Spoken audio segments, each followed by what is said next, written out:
तो N Santoshi education IAS में आपका स्वागत है।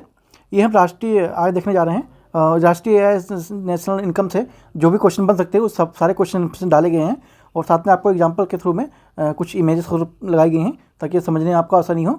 चैनल पर नए हैं सब्सक्राइब जरूर कर लीजिएगा और इससे आपका राष्ट्रीय आय से संबंधित जितने भी क्वेश्चन आते हैं सब आपको इसी में मिलने जा रहे हैं। चलिए शुरू करते हैं। चैनल पर नए हैं तो सब्सक्राइब जरूर कर लीजिएगा।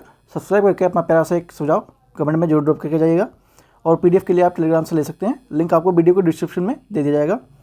शुरू करते हैं। और ये आपका इकोनॉमिक्स का दूसरा लेक्चर है, ठीक है। पहला लेक्चर ऑलरेडी अपलोड हो गया है, देख सकते हैं आके। राष्ट्रीय आय का अर्थ क्या होता है, ठीक है। तो राष्ट्रीय आय इसमें से जो दिया हुआ है इसमें से कोई भी इसका अर्थ नहीं है। क्या इसका है?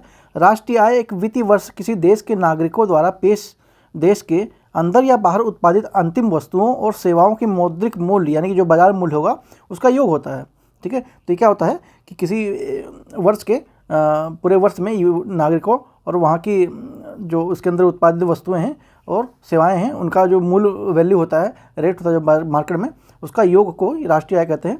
शुद्ध राष्ट्रीय उत्पाद एनएनपी को ही राष्ट्रीय आय कहते हैं। भारत में राष्ट्रीय आय गणना संबंधित आंकड़ों का प्रकाशन राष्ट्रीय सांख्यिकी कार्यालय यानी नेशनल स्टैटिस्टिक्स ऑफिस द्वारा किया जाता है, ठीक है। आप यहाँ पे देख सकते हैं जीडीपी, ग्रॉस डोमेस्टिक प्रोडक्ट, ठीक है, national income. There are various concept of the national income. The main concept of national income is gross domestic product यानी कि GDP, net domestic product NDP, gross national product GNP, net national product NNP और personal income. उसके बाद disposal income भी आता है, साथ में पर कैपिटल इनकम। इन सारे में सबको मिला के राष्ट्रीय आय के अंदर ये सारी चीज़ें आती हैं, ठीक है। नेक्स्ट चलते हैं। निम्नलिखित में से किस राज्य की औसत प्रति व्यक्ति आय सर्वाधिक है, ठीक है।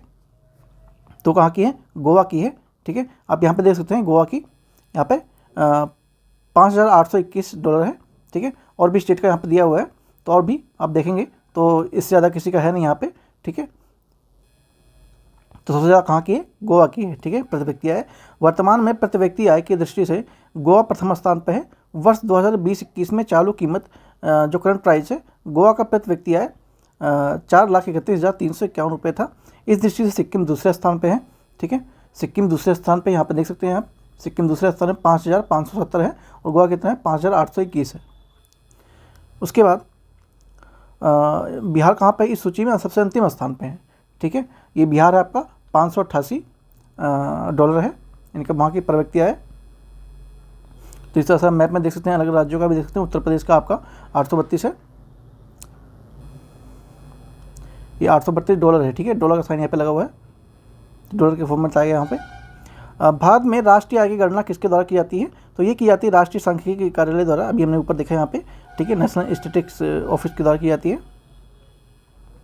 और उसका सिंबल ये है, नेशनल स्टैटिस्टिक्स ऑफिस। सरकार द्वारा 23 मई 2019 को सांख्यिकी कार्यान्वयन मंत्रालय के तहत राष्ट्रीय प्रतिदर्श सर्वोच्च कार्यालय को केंद्रीय सांख्यिकी कार्यालय के साथ विलय कर दिया गया और राष्ट्रीय सांख्यिकी कार्यालय के नाम से इसे एक नई संस्था के रूप में निर्माण कर लिया गया और यह भारत की राष्ट्रीय आय गणना करता है। ये शुद्ध घरेलू उत्पाद कैसे प्राप्त किया जाता है, ठीक है। तो शुद्ध घरेलू उत्पाद कैसे प्राप्त किया जाता है? तो इसको सकल घरेलू उत्पाद के मूल्य को घटाकर प्राप्त किया जाता है। इसका फॉर्मूला कुछ ये रहा, एनडीपी = जीडीपी माइनस मूल्यह्रास, ठीक है। किसी अर्थव्यवस्था के सकल घरेलू उत्पाद में उस वर्ष के दौरान होने वाले मूल्यह्रास जो घाटा हुआ हो उसको शुद्ध रूप से प्राप्त होता है। भारत में मूल्यह्रास की दर का निर्धारण केंद्रीय वाणिज्यिक एवं उद्योग मंत्रालय द्वारा किया जाता है।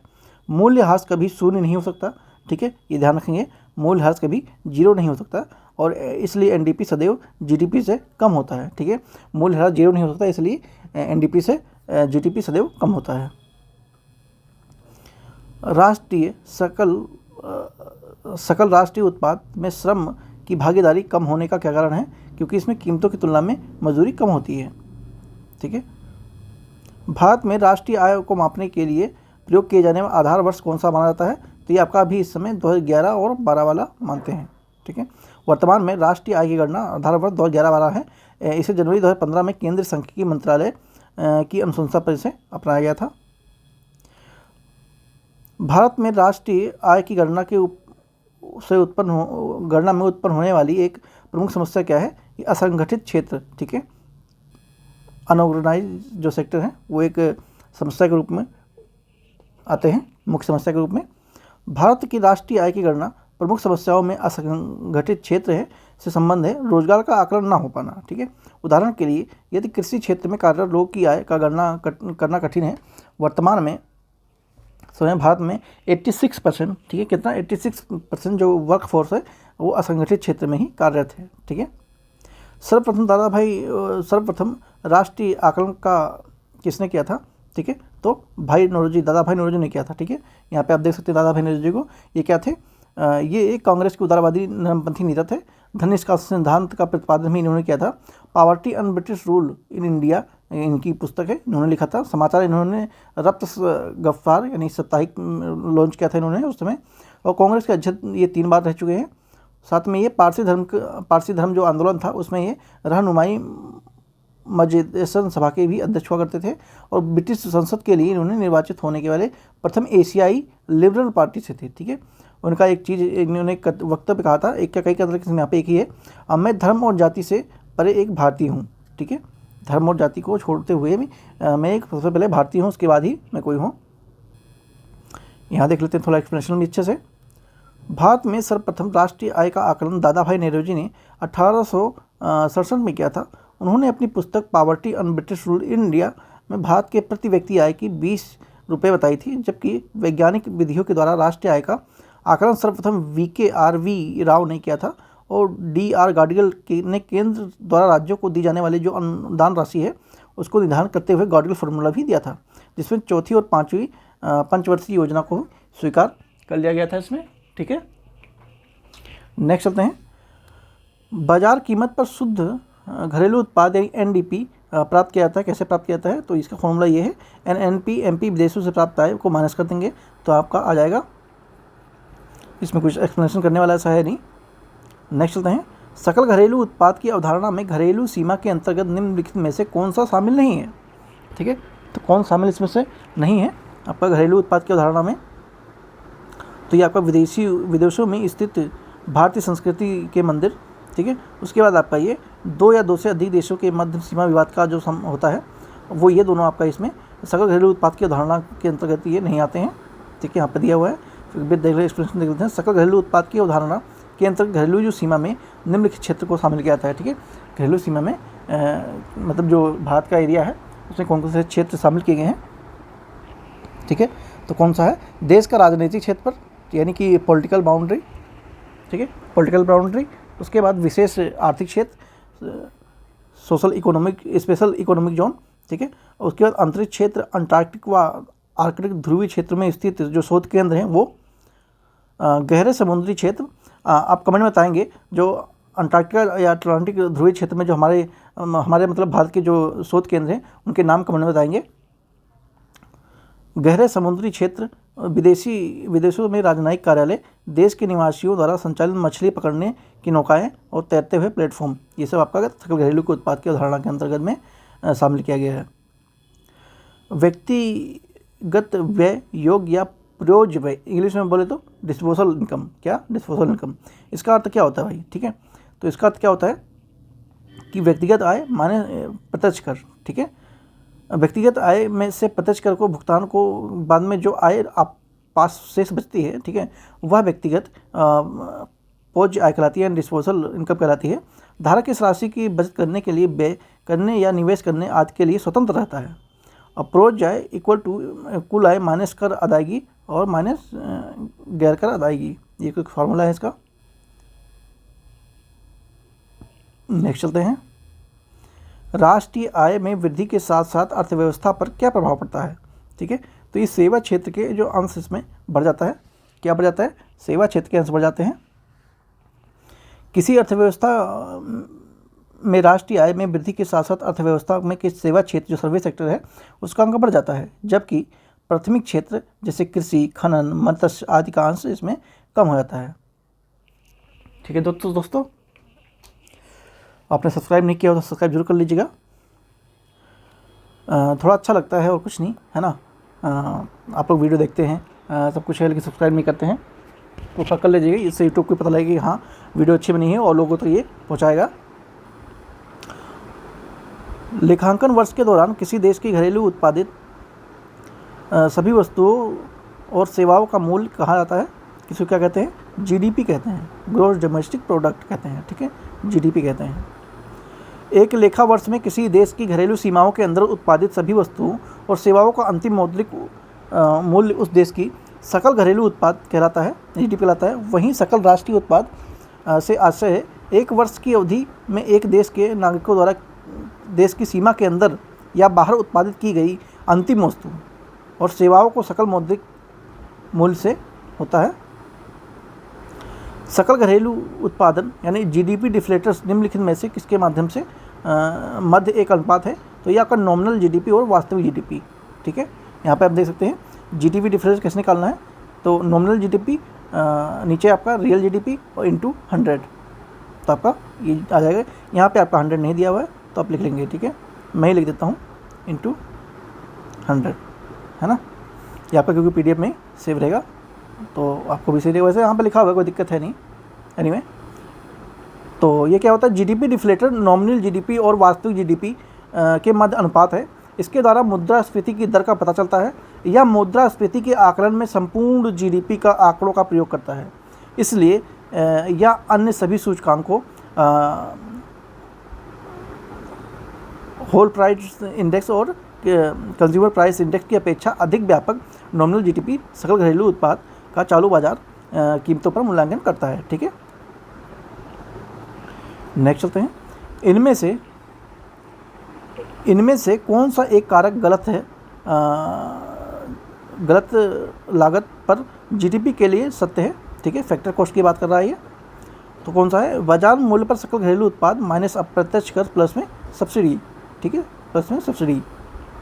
किसी वस्तु या सेवा के उत्पादन में प्रयुक्त हो उत्पादन के कारकों को संपूर्ण मूल्य के कारक लागत कहा जाता है और इसमें सरकार को दिए गए कर शामिल नहीं किए जाते हैं, जबकि सरकार से प्राप्त सब्सिडी को प्राप्त किया जाता है। किसी उत्पादित वस्तु या सेवा को जिस निर्धारण दर पर बाजार में बेचा जाता है वह उसका बाजार मूल्य कहलाता है, ठीक है। किसी उत्पादित वस्तु को या सेवा को जिस निर्धारित दर पर बाजार में सेल किया जाता है वो उसका बाजार मूल्य यानी कि मार्केट वैल्यू कहलाता है। सकल घरेलू उत्पाद और विदेशी अर्जित शुद्ध कारक आय का योग क्या कहलाता है, तो ये आपका जीएनपी कहलाता है, ठीक है। सकल राष्ट्रीय उत्पाद, सकल घरेलू उत्पाद विदेशों से अर्जित शुद्ध आय को सकल घरेलू उत्पाद कहते हैं और इसका आशय एक वर्ष की अवधि में एक देश के नागरिकों द्वारा देश के घरेलू सीमा के अंदर या बाहर विदेशी उत्पाद की गई अंतिम वस्तुओं और सेवाओं का सकल मूल्य है, ठीक है। जीएनपी निकालने के लिए जीडीपी प्लस में एक्स माइनस एम, ठीक है, एक्स का मतलब होता है नागरिकों द्वारा विदेशों से आय अर्जित और एम मतलब विदेशियों द्वारा देश में आय अर्जित, ठीक है। तो इस तरह से कुछ फॉर्मूला है। राष्ट्रीय आय मापने का सबसे उपयुक्त विधि क्या कौन सी है, शुद्ध आय उत्पाद और कारक लागत पर, ठीक है, सबसे बेस्ट विधि यही है। राष्ट्रीय आय की गणना सबसे उपयुक्त विधि कारक पर लागत पर शुद्ध आय होती है और एनएनपी को ज्ञात करने के लिए सकल राष्ट्रीय उत्पाद से मूल्य ह्रास यानी और शुद्ध प्रत्यक्ष करों को अप्रत्यक्ष कर सब्सिडी को घटाया जाता है इसमें, ठीक है। ये आपका यहाँ पे कुछ फॉर्मूला है, देख लेंगे। कुछ और बातें देख लेते हैं इंपॉर्टेंट। वर्तमान में राष्ट्रीय आय की गणना कारक लागत यानी फैक्टरी कॉस्ट पर नहीं होती, अपितु ये बाजार के मूल्यों पर की जाती है, जिसमें क्या होता है अप्रत्यक्ष करों को जोड़ा जाता है और उत्पादन तथा सब्सिडी को घटाया जाता है, ठीक है। नेक्स्ट चलते हैं। एक सरल अर्थव्यवस्था में जहाँ पे सरकार बाहरी व्यापार अथवा बचत नहीं करती है वहाँ राष्ट्रीय आय की गणना किससे की जाती है, तो ये उपयुक्त में से सभी से कर सकते हैं, ठीक है। उत्पादन विधि, व्यय विधि, आय विधि सबसे किया जा सकता है। व्यय विधि क्या होती है, एक्सपेंडिचर मेथड क्या होता है, इसमें क्या होता है कि जो राष्ट्रीय आय की गणना होती है उत्पादन के मांग के पक्ष को ध्यान में रखती की जाती है और उत्पादन अथवा मूल्य वृद्धि प्रति production and value addition method में क्या होता है कि उत्पादन जो वस्तु और सेवा होती है उसका वार्षिक मूल्य के माध्यम से राष्ट्रीय आय की गणना इसमें होता है। और उसके बाद में आय विधि इनकम मेथड क्या होता है कि ये राष्ट्रीय आय की जो गणना है इसमें सभी क्षेत्रों के कार्यरत व्यक्तियों व्यावसायिक उपक्रमों को शुद्ध मौद्रिक आय के रूप में योग करके इसके माध्यम से किया जाता है। बाजार मूल्य पर शुद्ध राष्ट्रीय उत्पाद क्या है, ठीक है। तो बाजार मूल्य पर सकल राष्ट्रीय उत्पाद माइनस मूल्य ह्रास है, ठीक है। सकल राष्ट्रीय उत्पाद ग्रॉस नेशनल प्रोडक्ट जीएनपी एक निश्चित अवधि के नागरिकों द्वारा विदेशों में घरेलू रूप से उत्पादित अंतिम वस्तुओं और सेवाओं का मौद्रिक मूल्य होता है। इस सकल राष्ट्रीय उत्पाद में पूंजी ह्रास को घटाने पर शुद्ध राष्ट्रीय आय नेट नेशनल प्रोडक्ट एनएनपी प्राप्त हो जाता है। हिंदू वृद्धि दर क्या है, वेरी वेरी इंपॉर्टेंट क्वेश्चन, ठीक है, वेरी वेरी वीआईपी, कई बार क्वेश्चन आ चुका है। तो हिंदू वृद्धि दर क्या है, तो ये सकल घरेलू उत्पाद है, ठीक है। कैसे है देखते हैं। एक भारतीय अर्थशास्त्री प्रोफेसर राजकृष्ण ने वर्ष 1981 में भारतीय अर्थव्यवस्था की धीमी वृद्धि दर की विशेषता के लिए हिंदू विकास दर शब्द का प्रयोग किया था, जो वर्ष 1950 से 1980 के दशक में लगभग 3.5%, कितना 3.5% स्थिर रहा, और जबकि इसी समय प्रति व्यक्ति आय कितनी थी, 1.3% की थी, ठीक है, 1.3% थी। तो इस वजह से सकल घरेलू उत्पाद से संबंधित है ये आपका हिंदू वृद्धि दर। राष्ट्रीय आय लेखांकन के आधार का वर्ष क्या होता है, ठीक है। तो जिस वर्ष की कीमतों का उपयोग वास्तविक जीडीपी की गणना के लिए किया जाता है वो होता है। सकल राष्ट्रीय घरेलू उत्पाद में वास्तविक जो परिवर्तन होता है वो कीमत स्थायित्व के साथ जीडीपी में लगातार गिरावट आती रहती है, ठीक है, और उसके साथ वृद्धि या गिरावट दोनों होती है। और माप करने के लिए पूर्ववर्ती वर्ष की कीमत और आधार वर्ष मानकर वर्ष की जीडीपी मापने हेतु उपयोग किया जाता है, ताकि मुद्रास्फीति का जो प्रभाव है उसे समाप्त किया जा सके। वर्तमान में राष्ट्रीय आय का मापन हेतु आधार वर्ष हमने अभी ऊपर भी देखा था 2011-12 को लिया गया है, ठीक है। आधार वर्ष कौन सा है, 2011-12 है। किसी देश की आर्थिक समृद्धि की सर्वाधिक उपयुक्त माप कौन सा है, ठीक है। तो जो प्रति व्यक्ति आय अगर किसी देश के लोगों की अच्छी है, ठीक है, प्रति व्यक्ति आय अगर किसी देश के लोगों की अच्छी है तो वो आपका एक बेस्ट आर्थिक समृद्धि का प्रतीक माना जा सकता है। किसी देश की सकल घरेलू उत्पाद उस देश की जनसंख्या के द्वारा विभाजित करने पर प्रति व्यक्ति उत्पाद की गणना की जाती है। और यह क्या होता है कि किसी देश की जो आर्थिक समृद्धि होती है वो सर्वाधिक उपयुक्त माप है, क्योंकि यह राष्ट्रीय आय के प्रति व्यक्ति की उपलब्धता को प्रदर्शित करता है। वर्ष 1949 में भारत सरकार द्वारा नियुक्त राष्ट्रीय आय समिति के अध्यक्ष निम्नलिखित में से कौन थे, तो कौन थे वो, पीसी महानलोबिस थे, ठीक है, ये आप देख सकते हैं, यही वो महानुभाव हैं, प्रशांत चंद्र महानलोबिस, ठीक है। प्रशांत चंद्र का पीसी जो नाम होता है यहाँ पे, पीसी फुल फॉर्म क्या है, प्रशांत चंद्र, ठीक है, महानलोबिस का नाम है। वर्ष 1949 में भारत सरकार द्वारा नियुक्त राष्ट्रीय आय समिति के अध्यक्ष पीसी महानलोबिस ने डॉक्टर डीआर गाडगिल तथा वीकेआर राव समिति के अध्यक्ष अन्य सदस्य भी यहाँ पे थे, और इस समिति में अनुशंसा पर राष्ट्रीय आय संबंधित खाता प्रणाली का ढांचा व केंद्रीय बैंक के संगठन की स्थापना भी होती है। उच्च बचत वाली अर्थव्यवस्था होते हुए भी किस कारण पूंजी निर्माण महत्वपूर्ण उत्पादन के वृद्धि परिणाम में नहीं हो पाता है, ठीक है। तो उच्च पूंजी और उत्पादन अनुपात, ठीक है। पूंजी उत्पादन यानी कि कैपिटल आउटपुट रेशियो किसी अर्थव्यवस्था में इकाई का उत्पादन हेतु आवश्यक पूंजी की मात्रा दर्शाता है। पूंजी उत्पाद अनुपात अधिक होने से प्रत्येक इकाई उत्पादन पर अधिक पूंजी निवेश व पूंजी के उत्पादन अनुपात में कम होने या पूंजी के निवेश में आवश्यकता होती है, ठीक है। भारत सरकार के कॉरपोरेट मामलों के मंत्रालय ई गवर्नेंस, ठीक है, ई गवर्नेंस का पहला MCA 21 किस वर्ष को प्रारंभ किया गया था, तो ये आपका 2006 में किया गया था। कब किया गया था, 2006 में किया गया था, ठीक है दोस्तों, 2006 में किया गया था। मैक 21 भारत सरकार के कॉरपोरेट मामलों के मंत्रालय का एक गवर्नेंस पहल है, जो कॉरपोरेट संस्थाओं, पेशेवरों और नागरिकों को मंत्रालय की सेवाओं तक आसान और सुरक्षित पहुंच के लिए सक्षम बनाता है, और 4 मार्च 2006 में आरंभ किया गया था। इससे प्राप्त आंकड़ों का प्रारंभ प्रयोग जीडीपी गणना में किया जाता है, ठीक है। तो यहाँ पे आपका ये इकोनॉमिक्स का दूसरा लेक्चर कंप्लीट होता है, और ऐसे ही आपके लेक्चर आते रहेंगे। चैनल पर नए हैं तो सब्सक्राइब जरूर कर लीजिएगा। संतोष एजुकेशन आईएएस को PDF के लिए टेलीग्राम से जुड़ सकते हैं, और कमेंट में अपना राय देना बिल्कुल न भूलें। थैंक यू सो मच, मिलते हैं नेक्स्ट वीडियो में, सी यू सून।